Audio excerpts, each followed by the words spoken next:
Back when I rode a small displacement motorcycle such as this one for the first time, I remember my first impression of it being, oh wow, I've been full throttle for a while, and I'm not going a speed that's illegal yet. This is not a bad thing. Context, I daily an S1000. If you can even get to full throttle in first gear without causing a rip in space-time, you'll know that it doesn't take long to cross jailable offense velocity. On this bike, however, which is the 2017 Kawasaki Ninja 300, you can go full throttle for what seems like forever. The fucker redlines at 13k, which while nowhere near what its predecessors were capable of, was still way more than I was expecting. That kind of rev range on a small bike like this means you can just fucking pen it! And you won't break the law immediately. It does have a top speed of about 103, so if you don't stop, you will be ticket worthy in about 6 or 7 seconds, give or take. Being able to go full twist for that long, even though you aren't rapidly gaining speed, is satisfying, to say the least. You don't get that on a bigger bike without being a nuisance to society or being labeled a danger to Karen's minivan and her 3 unvaccinated kids. Also, another thing, because it has a tame 0 to 60 time, if you make a mistake of some kind while riding, this Ninja doesn't immediately sentence you to the death penalty. It is unreasonably forgiving, making it one of the best motorcycles for a newbie to learn on. For example, this motorcycle is my little sister's. She has no experience on a motorcycle whatsoever, and she's learning how to operate it without scaring the crap out of herself.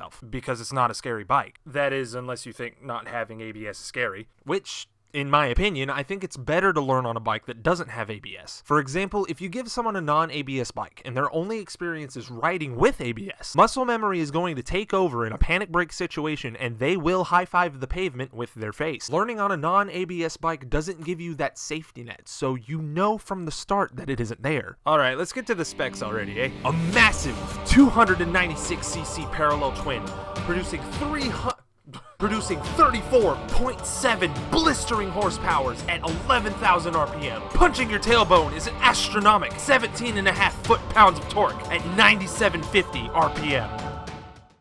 Did I sell it yet? 383-pound wet weight, 6-speed gearbox, and something called the Kawasaki Air Management System. That is something that directs warm air from the engine down below the bike and away from the rider, which in warmer months makes sense, but right now in December I really wish that wasn't a thing. Another key point, which is one of the reasons why this would make a fantastic commuter bike. It has a 4.5-gallon tank. Fuel mileage has been reported anywhere from 54 to 70 mpg, giving this little bike a potential range of 315 miles on a single tank. Plus it has a full fuel gauge. It tells you how much fuel you have left at all times. Not just when the bike goes, haha, lol, 30 miles of fuel left, better hope you're near a gas station, bitch boy. Going that distance in one go can be possible if you're into that. The seat sits low, so you don't have to be a tall ass to be able to flat foot on this machine. Handlebars are up higher than its sportier brothers that share the same Ninja moniker, which gives you an upright seating position, making it a very comfortable ride, even for someone who happens to be a tall ass like myself. So don't fall into that, I'm a big dude, I need a big bike theory. I mean, if you want to start off on a ZX14 with no prior experience and put your feet down every time you need to do a U-turn, then be my guest. Starting off on a bike like this gives you the opportunity to learn the fundamentals of riding in the safest possible way. The Ninja 300 is super light and flickable, has a tight turning radius, and is a straight up joy to ride. Looks fantastic too. I personally like the aesthetics of this one better than any of the other entry-level motorcycles on offer today. Except for the KTM, because just fucking look at it! Once you do finally get the hang of riding a motorcycle and feel like stepping up to the next level of power, you'll probably end up being able to ride the bigger bikes better than most. Which apparently is a subjective statement, depending on who you're talking to. Anyway, I digress. The Ninja 300 is fun as hell, super affordable, and cost-effective,